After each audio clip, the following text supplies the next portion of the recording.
በመካከለኛው ምስራቅ ታሪክ ውስጥ ታይቶ የማይታወቅ ታላቅ የሐዘን ስነ ስርዓት በኢራን ምድር ሊከናወን ነው። ሀገሪቱ ለቀድሞው ጠቅላይ ሚኒስትር መሪ ለአያቶላ አሊ ኻሜኒ የመጨረሻውንና ታሪካዊውን ስንብት ለማድረግ ሙሉ በሙሉ ተዘጋጅታለች። ይህ ተራ የቀብር ስነ ስርዓት አይደለም። ከ15 እስከ 20 ሚሊዮን የሚደርስ ህዝብ በቴህራን ጎዳናዎች ላይ ይፈሳል ተብሎ ይጠበቃል። ነገር ግን በዚህ ግዙፍ የታሪክ መድረክ ላይ አንድ እጅግ በጣም አስደንጋጭና ሚስጥራዊ እውነታ አለ።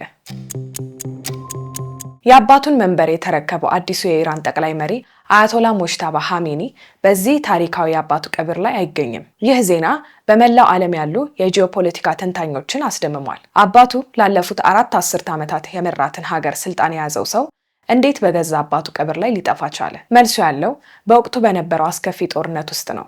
አያቶላ አሊ ኻሜኒ የተገደሉበት የአሜሪካና የእስራኤል የጋራ የአየር ድብደባ በልጃቸው በሞጅተባ ላይም ከባድ አስከፊ አካል ጉዳት አድርሷል። ዛሬ የኢራን መንግስት የኃይል አሰላለፉን ለማሳየት በሚሊዮኖች የሚቆጠር ህዝብ ወደ አደባባይ እየጠራ ባለበት በዚህ ሰዓት አዲሱ መሪያቸው ግን ከህዝብ አይን ተሸሽጎ ከሞት ጋር እየታገለ ነው። መጀመሪያ የዚህን ታሪካዊ ስነ ስርዓት ስፋት እንመልከት። የኢራን መንግስት ይህንን የቀብር ስነ ስርዓት የብሔራዊ አንድነቱ መገለጫና የገዢው አካል ጥንካሬ ማሳያ ማድረግ ይፈልጋል።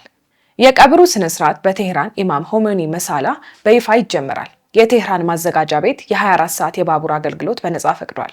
40 ሺህ በጎ ፈቃደኞች ህዝቡን ለማስተናገድ ተሰማርተዋል። ባለስልጣናት በከባድ ስጋት ውስጥ ናቸው። ሀገሪቱ ከዚህ ቀደም በታላላቅ መሪዎቿ ቀብር ላይ በአስተዳደር ጉድለት ምክንያት የደረሱ የሰዎች መረገጥና የህዝብ መተራመስ ታሪኮች አሉባት። እንደ አውሮፓውያን አቆጣጠር በ1989 የኢራን ኢስላማዊ ሪፐብሊክ መስራች የአያቶላ ሩሁላ ሆሜኒ ቀብር ላይ ህዝቡ የሬሳ ሳጥኑን ለመንካት ባደረገው ሩጫ አስከፊ ትርምስ ተፈጥሮ ነበር። የሬሳ መሸፈኛ ጨርቁ ጭምር ተቀዶ አስክሬኑ በሄሊኮፕተር ለመወሰድ ተገዷል። እንደ አውሮፓውያን አቆጣጠር በ2020 ደግሞ በጄኔራል ቃሲም ሱሌማኒ ቀብር ላይ በደረሰ የህዝብ መተራመስ ቢያንስ 56 ሰዎች ህይወታቸው አልፏል። ይህ እንዳይደገም ታይቶ የማይታወቅ የደህንነት ጥበቃ ተዘርግቷል። የአሊ ኻሜኒ አስክሬን በኢራን ዋና ዋና ከተሞች ብቻ ሳይሆን በጎረቤት ሀገር ኢራቅ ወደሚገኙት ቅዱሳን የሺያ ከተሞች ወደ ነጃፍ እና ከርበላ ይወሰዳል። ከዚያም ወደ ኢራን ተመልሶ በቅድስት ከተማ ቆም አልፎ በትውልድ ቦታቸው በመሽሃድ በኢማም ሬዛ መቅደስ ውስጥ ያርፋል። አሁን ወደ ዋናው ሚስጥር እንመለስ። አዲሱ መሪ ሞጅተባ ኻሜኒ ለምን ጠፉ?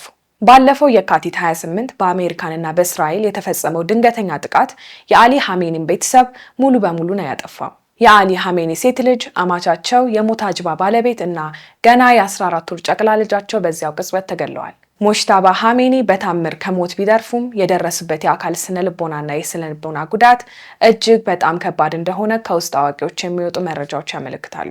ምንም እንኳን የቀብር ስነ ስርዓቱን ዝግጅት ራሱ እንዳዘዘው ቢነገርም በአካል ቀብሩ ላይ አለመገኘቱ በሀገሪቱ የውስጥ ፖለቲካ ላይ ትልቅ ጥያቄ ፈጥሯል።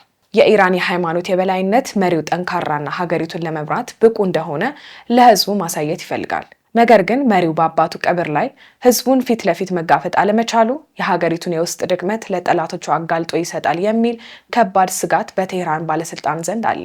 ይህ በእንዲህ እንዳለ ይህ ቀብር በዓለም አቀፍ ደረጃ ትልቅ የዲፕሎማሲ ጦርነት መድረክ ሆኗል። የኢራን የውጭ ጉዳይ ሚኒስቴር ከ90 በላይ ሀገራት ተወካዮች ቀብሩ ላይ እንደሚገኙ አስታውቋል።